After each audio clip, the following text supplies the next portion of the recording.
Hello, everyone. If you like what I'm doing here, please consider subscribing, liking, and commenting. It would really help the channel out quite a bit. Thank you very much.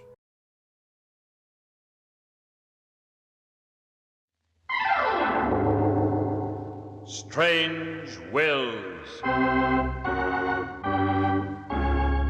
Starring the distinguished Hollywood actor Warren William and featuring Lorene Tuttle with Howard Culver and an all-star Hollywood cast. Original music by Del Castillo. Dead men's wills are often strange. We do not attempt to understand them or try to find the answers. We can but tell the story. This is Warren William to tell you the story of the girl in cell 13. But first, a word from your announcer.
And now back to Warren William as John Francis O'Connell in The Girl in Cell 13.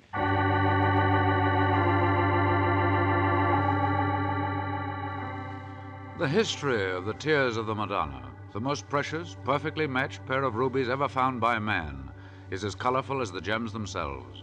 And their blood-red radiance is symbolic of the blood that has run freely throughout the pages of history in the quest for possession of these two priceless gems. For the past 5 years, the Tears of the Madonna had been in the possession of Charles Ashbrook, retired insurance executive. A bachelor, he lived in strict seclusion, attended only by his secretary, Malcolm Stewart, and the charming, intelligent Sandra Lane. Upon Miss Lane's very beautiful shoulders had fallen the task of buying most of the gems and precious stones in the famous Ashbrook collection. Her knowledge of the histories of rare stones was exceptional. I always liked to visit Charles Ashbrook, if for no other reason than to see the Tears of the Madonna. So, when I was invited over on a Sunday night, I lost no time in accepting.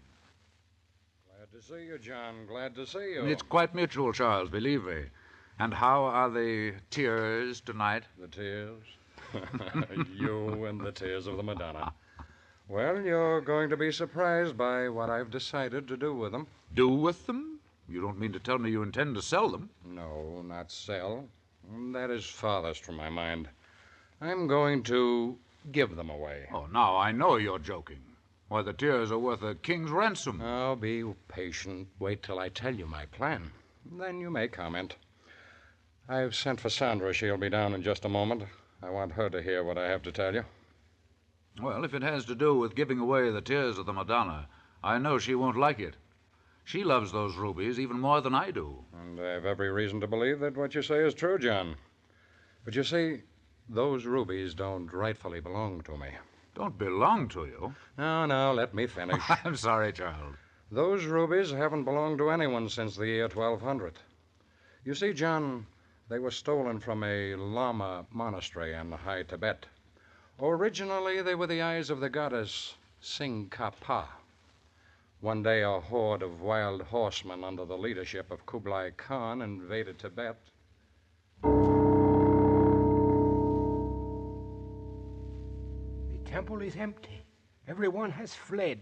Look at that idol on the high altar. The eyes. They blaze with the red fire of hate. Fool, those eyes are precious rubies. Blood-red rubies. Rubies. Then we must take them in the name of Kublai Khan. Come. Wait, I will climb up. Hand me your knife. Now then, out they come. Look out! Look out, the idol is trembling. It's falling. Jump! Jump!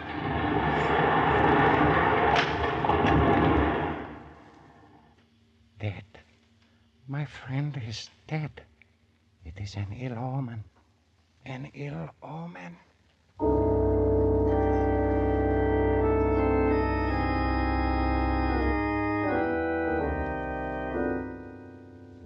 Well, John, that's how the Tears of the Madonna began their strange history and left a trail of blood and death behind them. If I may interrupt two handsome gentlemen. Why, of course, Sandra. Come in. We've been waiting for you. Mr. O'Connell, it's so nice to see you again. Thank you, Miss Lane. Our friend Charles has just started telling me about the tears, how they were first stolen by the soldiers of Kublai Khan from a monastery in High Tibet. And I told a good story, too, Sandra.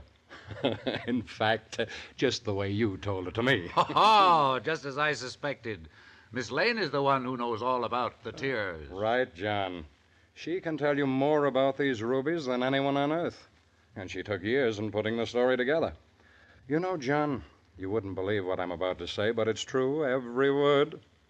Sandra Lane loves the Tears of the Madonna beyond all human reason or understanding.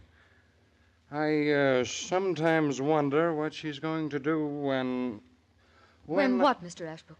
When I dispose of them tonight. But you're not serious. Tell me you're not serious. You see what I mean, John? Look at her. Eyes full of horror, mouth open, face flushed. Stop it, will you please? Will you answer me? Tell me you're not serious. Unfortunately, I am.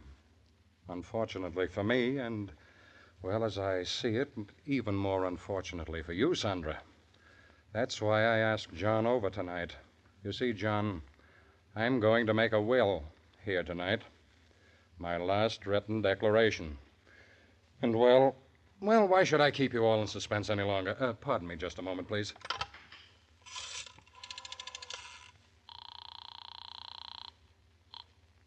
Yes? Malcolm, would you come down to the study, please? Yes? Yes, of course, Mr. Ashbrook. And, Malcolm, bring down a notebook. I want you to take a few notes for Mr. O'Connell. He's going to prepare my last will and testament.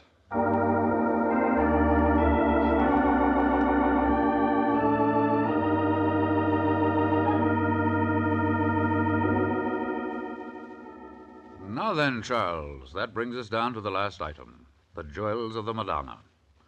You've taken down everything preceding, haven't you, Malcolm? Yes, sir. Yes, I have. I'll transcribe everything for you while you're at supper. Oh, you can let it go until morning, Malcolm. I don't expect to die as quickly as all that. Well, all right, sir. Now then, let's get back to the tears. They're well named, those Tears of the Madonna. I told you, John, how they were taken from the idol in the Lama monastery. Supposing, Sandra, you tell us the rest of the story. Just the highlights, of course. Because actually you could write a book about it, couldn't you? Quite easily, I'm afraid. And each page will be filled with robbery, murder, and sudden death. Sounds ominous. Ominous is a mild word. The priests of the temple placed a curse on the tears until they would one day be returned to the eyes of Tsing Ka Pa. Their curse has been very effective. Almost as bad as the story of our own Hope Diamond. Only more effective. The high priest decreed death to all who walk in their shadow. Death to all who walk in their shadow. Well, now. Our friend Charles doesn't look like a walking corpse to me, Sandra. So far, he has avoided the curse. Of course, I've only owned the tears for 5 years. Give me time, John, give me time. Death does not always come at once, gentlemen. Sometimes it comes stealthily like a shadow. Sometimes it strikes swiftly like lightning. Please tell me what happened in the past to those who walked in the shadow. Kublai Khan was murdered as he slept, and the tears disappeared for over a century. Who got them? No one knows. But next they turned up in the Cathedral of Milan. That's where they acquired their present name, Tears of the Madonna. And were they stolen from the cathedral? Yes, they were, and that's not all. In 1536, Milan was sacked by Spain. The city pillaged, the populace put to the sword. And Spain got the tears? No, they never reached Spain. They were stolen before the Spaniards left Milan. The two men who were guarding them had their throats cut. Now you can see how lucky I've really been, John. owning the tears and still being in one piece. I still think, Charles, that avarice had much more to do with it than some pagan curse. Avarice or curse, the tears disappeared again for 50 years, until they became the gift of the Sultan to his favorite wife. Oh, that's quite an evolution. From the cathedral to the Sultan's favorite wife. Oh, it was much more than that. One night her chambers were entered as she slept, and that was the untimely end of the Sultan's favorite. Her body disappeared into the river, and the tears of the Madonna disappeared into the night. What a nice, pleasant little background. You know, Charles, I can well see your point in getting rid of them. Oh, I can't say that I'm superstitious about the curse, John. And the tears have been one of my greatest delights. Well, Sandra? Well, the record speaks for itself. 27 known murders, 12 by knife, 9 by gun, 6 by strangling. The rest, just miscellaneous. Well, now, John, that you've heard, here is my final wish in the matter. I'm going to turn over these jewels to your safekeeping as sort of trustee. That paragraph in my will go into immediate effect. I want you personally to see to it that the tears of the Madonna are returned to the rightful owner, the Lama Monastery in High Tibet. Oh, no, not for me. I thought I was your friend, Charlie. After all, who am I to fall heir to the curse of the pagan idol? I don't like shadows. I couldn't rest easily, John, unless I know this final bequest achieved fulfillment. I must depend upon you not only as my attorney, but as my friend. Well, Sandra, what do you say are my chances of survival? Who knows, Mr. O'Connell? After all, Mr. Ashbrook is still among the living, isn't he? Mm-hmm. I'm sorry, though. Sorry, Sandra? Oh, yes, I know. You're sorry to see the tears leave us. And I can't say that I blame you. Perhaps I should have left them to a museum where all the world can see them. Who knows whether I'm right or wrong in my decision? But if I can stop the succession of murders, if I can end the monstrous evil that has followed in the wake of the tears, then I shall be more than repaid. But right or wrong, this is my final decision.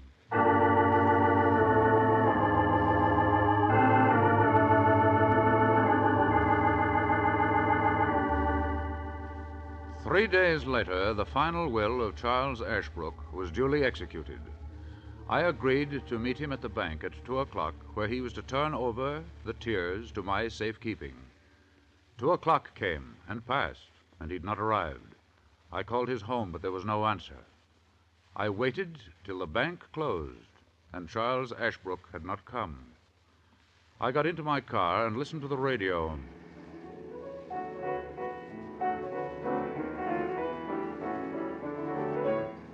We interrupt this program to bring you the following bulletin. Charles Ashbrook, retired capitalist and wealthy gem collector, was found dead in his car early this afternoon by county highway policemen. A coroner's report just released states that death was caused by a knife wound which pierced his heart.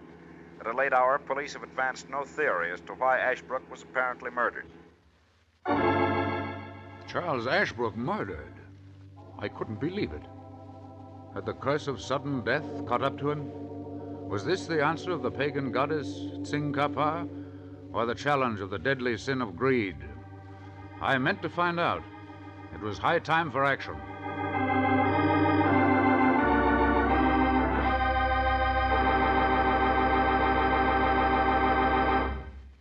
Part 2 of The Girl in Cell 13 in just a moment. But first, a brief message from your announcer.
And now back to The Girl in Cell 13 with Warren William as John Francis O'Connell.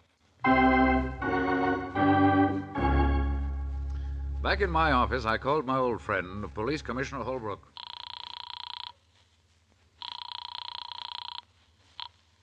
Commissioner Holbrook? Dan, this is John. John O'Connell. Oh, hello, John. I suppose you heard the news about Ashbrook? Yes, I just heard a bulletin on the air. You know, Dan, criminal law is a little out of my field, but I just have a hunch. Well, I wish somebody would enlighten me. So far, we have no clues, no motive, and no suspects. I think, Dan, I can furnish answers to all three. To all three? Holy smokes, where are you now? In my office. But tell me one thing, Dan. What's that? Were there, by chance, 2 rubies found on the body? The tears of the Madonna. 2 rubies. Tears of the Madonna. Say, was Ashbrook carrying around 2 rubies? Yes, Dan. You see, he was to have turned them over to me at the bank this afternoon. They were to begin a return trip to a pagan goddess in Tibet. Well, there's our motive, all right. No rubies were found, John. No tears of the Madonna. But you can bet your bottom dollar that there's going to be a lot of my tears that are going to fall if I don't get a lead and quickly.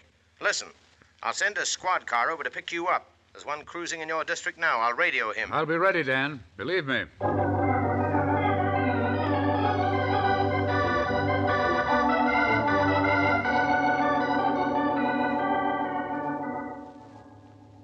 Well, Dan, that's the story.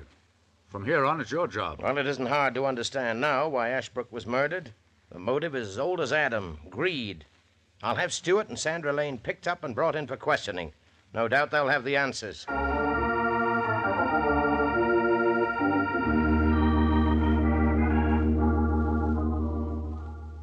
But it wasn't as simple as I'd hoped. 5 long, endless days went by, and neither Malcolm Stewart nor Sandra Lane were found. What had happened to them? And where were the tears of the Madonna?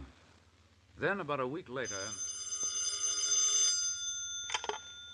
Hello? John, is this John O'Connell? Yes. Hello, Commissioner. Come over right away, John. One of the suspects has been picked up. It's this Malcolm Stewart fellow.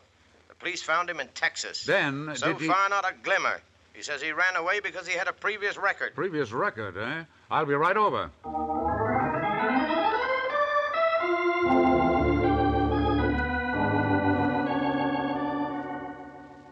I tell you, Commissioner, I did not kill Mr. Ashbrook.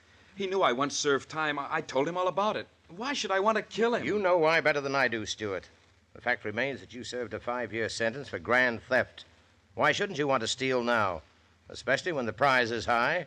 Rubies. Blood-red rubies worth millions. Come in. Oh, hello, John. Come in. Well, Malcolm. I didn't do it, Mr. O'Connell. You've got to believe me. You've got to. Where are the tears of the Madonna, Malcolm? I've told the Commissioner all I know. When I heard that Mr. Ashbrook had been murdered, I packed a bag and caught a plane for Boston. I had to get away. I knew they'd find out about my record and... Where's Sandra Lane? Tell me the truth. Is she dead? Did you murder her, too? I don't know where Sandra is. She left the house at 8 o'clock in the morning. Said she was going shopping. Did you find any discrepancies in his story, Commissioner? None so far. Checking on his statements now. I'm not lying. I'll do anything I can to help catch the murderer of Mr. Ashbrook.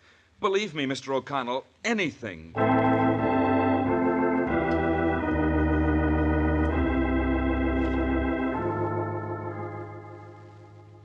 Two days later, I was called back to Police Commissioner Holbrook's office.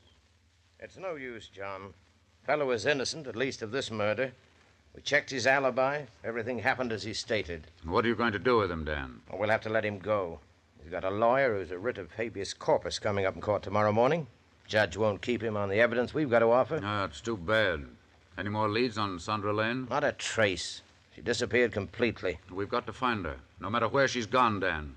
That girl had an obsession for the tears of the Madonna. We sent out a general description to every police department in the country. She'll be found, but when? Well, your guess is as good as mine.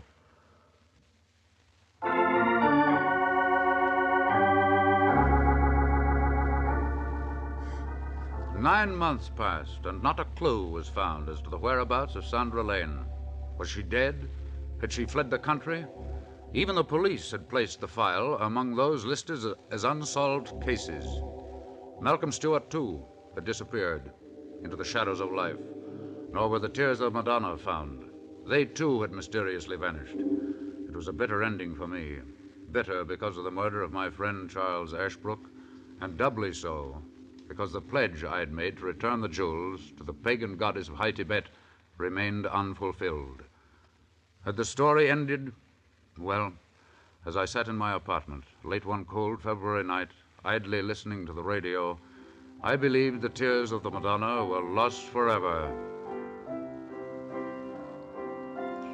This is your Mistress of Ceremonies, number 34769, bringing you another of our weekly broadcasts from the Women in Gray, direct from the LaSalle State Prison for Women. Tonight, we've got some real radio talent on the loose. On the loose. Well, you know what I mean. In just a little while, you're going to hear number 6742 and her Prison Hillbillies. And wait till you hear number 4769 singing Home on the Range. She's been singing it here for over 20 years. But Women in Gray has its serious side, too. Tonight, we are opening our show with a woman in gray who writes poetry. Right out of her own head. Of course, we don't always understand it. But that doesn't mean it isn't good. She's here at the mic now, ready to emote. And she's as pretty as a picture. Here she is, the girl from cell 13. I want to dedicate my first poem tonight to a dear friend, M.S. Oh, heart so filled with barren thoughts, dead ashes in the stagnant brook, come not to worship at the throne of love. That voice. Jewels of the sky Where have I shine heard not it? for thee, but are buried in the sea of wantonness, beneath the wind-swept oak. Insidious panorama of the night, garden of lost paradise, Could it be? filled with multi-hued rhododendrons. Thou art my vineyard of Yes, delight. yes, it is. It's Sandra Lane. That poem was a tip-off. But how? How? Dedicated to M.S. Of course, Malcolm Stewart. Jules in Sea. No, that's not it. Jules buried. Of course, Jules buried in garden. Rhododendron bed beneath oak. Yes, that's it. That's it. Clever, clever girl.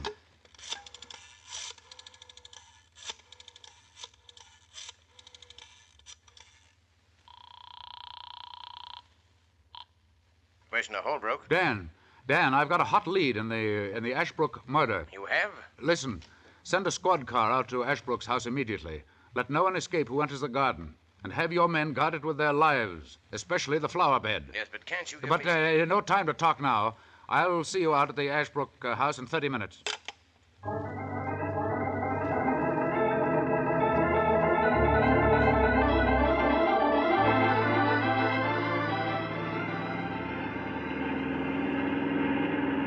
$60, $65, $70, $76. Whew.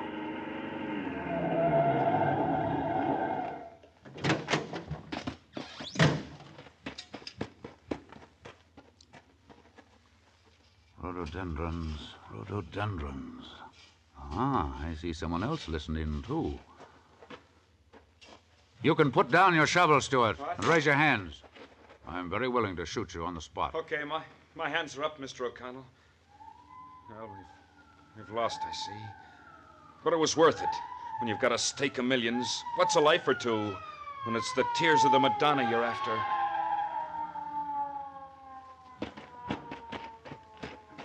Well, John, I see you bagged your bird. And a good one, too, Commissioner. The other half of the team is quite safe in cell 13 at the LaSalle State Prison for Women. We'll get her later. But for now, take over the prisoner and charge him with aiding and abetting in the murder of Charles Ashbrook.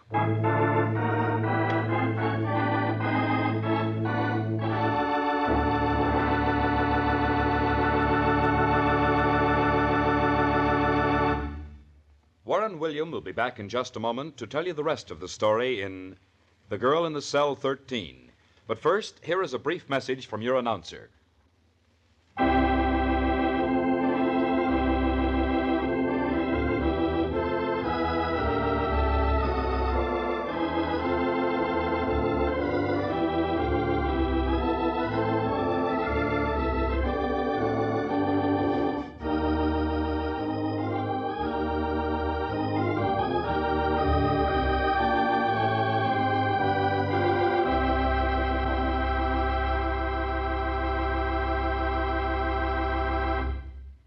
And here again is Warren William as John Francis O'Connell.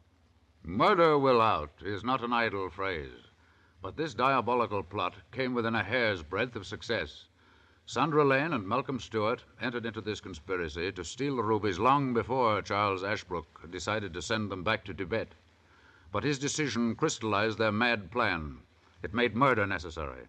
The night after I left the Ashbrook home, Sandra and Stewart met secretly. You heard, Malcolm.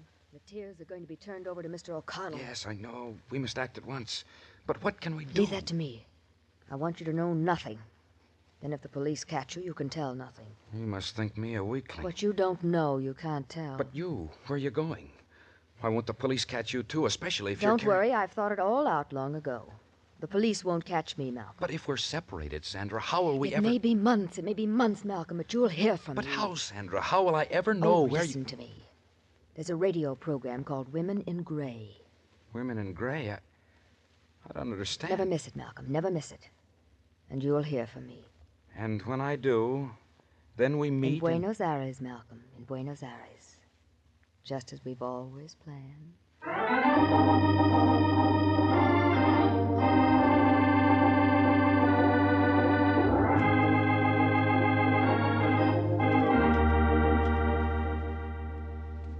We know now that Sandra Lane rode into the city with her employer, stabbed him to death, and escaped with the tears of the Madonna. She hurried back to the Ashbrook home and buried the jewels in the flower garden. She fled the city and changed the color of her hair, and under an assumed name, deliberately committed a crime that netted her a short sentence in the state's prison. She reasoned rightly that she could best disappear in prison, the last place anyone would look for her. She knew, too, that she could ultimately reach Malcolm Stewart through Women in Gray program. And their reward? Life sentences for both of them. But what happened to the tears of the Madonna? Well, they are again the eyes of the goddess Tsing-Kapa in the temple in High Tibet. And may the curse of death that followed in their wake be forever buried in the stillness of forgetfulness.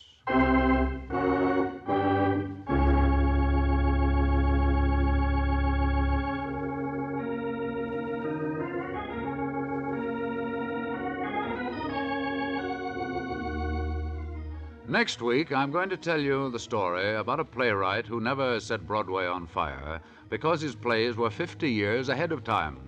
But his son, who inherited the trunk full of manuscripts, went on in his father's footsteps. He thought conditions warranted a change in modern thought. What happened to him and his father's old trunk full of manuscripts makes one of the most refreshing and modern stories that it has ever been my pleasure to tell. We call this unusual story So Deep the Stream. This is Warren William, inviting you to listen again next week.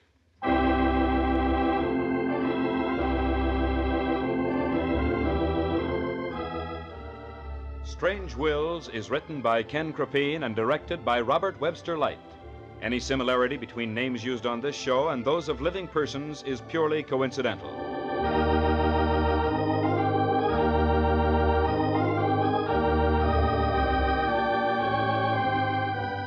Strange Wills is a Teloways feature produced in Hollywood.